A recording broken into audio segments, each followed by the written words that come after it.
Bonjour à tous et bienvenue sur le blog Quelle recette. Alors aujourd'hui nous allons préparer une forêt noire très facile et assez rapide à faire.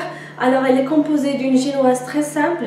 Ensuite j'ai rajouté de la crème fraîche que j'ai montée en chantilly et des cerises à l'intérieur. Là j'ai pris des cerises en boîte de conserve que j'ai dénoyautées, que vous pouvez très bien remplacer par des cerises fraîches.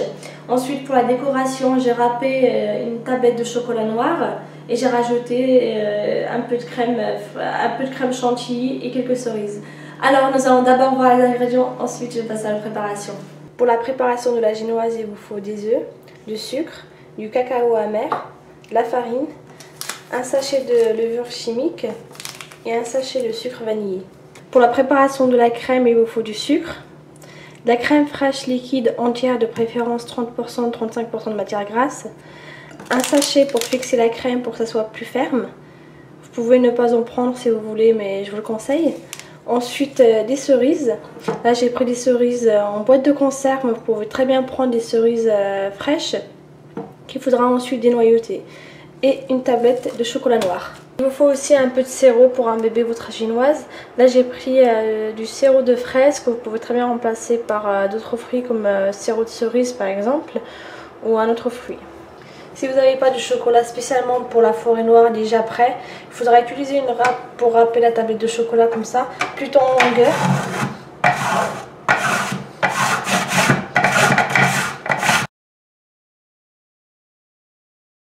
Pour la préparation, je vais commencer par préparer une génoise assez simple. Je vais verser les œufs.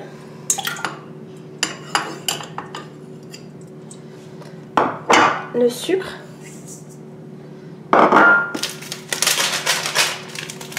Le sachet de sucre vanillé et je vais mélanger jusqu'à ce que le mélange double ou triple de volume.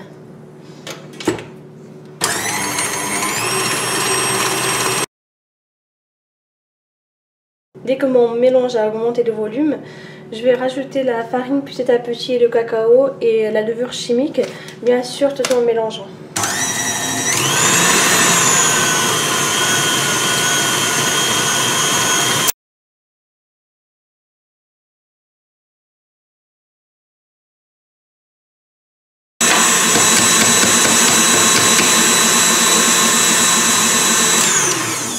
Dès que votre pâte est prête, il faudra la verser dans un cercle à pâtisserie, sinon dans un moule.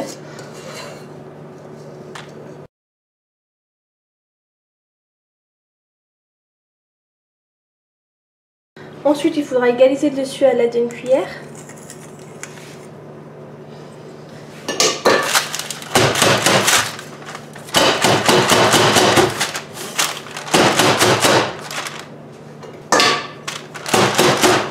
Et maintenant, je vais mettre la génoise à cuire à 180-190 degrés pendant 25 à 30 minutes. Bien sûr, il faudra bien surveiller la cuisson. Il faut arrêter dès que la génoise a bien gonflé. Alors, dès que votre génoise est prête, il faudra la couper en deux à l'aide d'un coupe génoise. Sinon, vous pouvez très bien utiliser un couteau aussi pour le faire. Maintenant, je vais imbiber les génoises avec du sirop.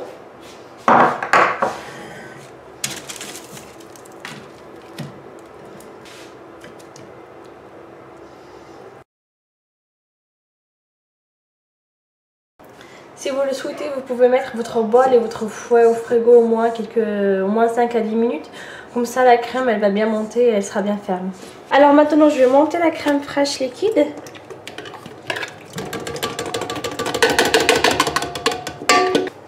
Je vais rajouter le sucre.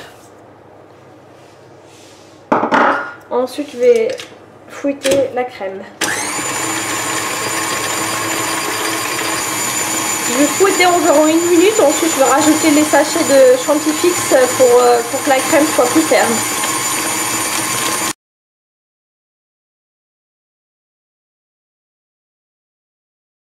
Alors dès que votre crème est bien ferme, il faudra en mettre un peu sur la première génoise, comme ça.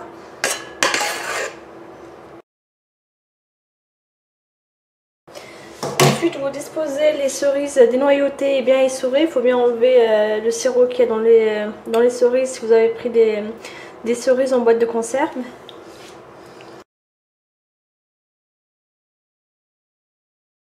Ensuite, je vais disposer la seconde génoise. Et maintenant, je vais couvrir de crème fraîche.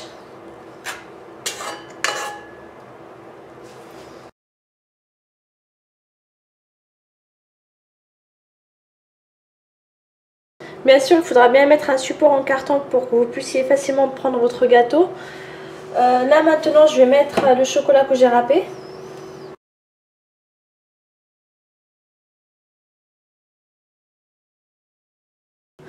Ensuite, maintenant, je vais décorer le dessus du gâteau. Pour ça, il vous faut une poche que vous pouvez acheter en plusieurs sur internet ou peut-être dans les grandes surfaces, mais c'est pas sûr.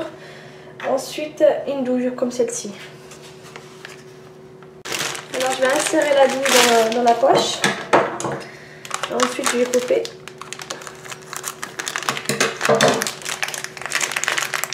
Alors maintenant, je vais mettre un peu de crème chantilly.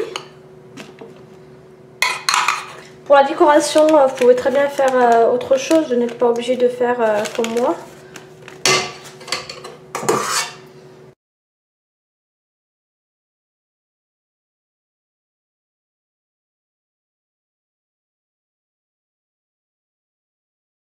Après avoir terminé la décoration du gâteau, vous pouvez le mettre au frigo jusqu'à ce qu'il soit bien frais, au moins quelques heures. Ensuite, vous pouvez le servir.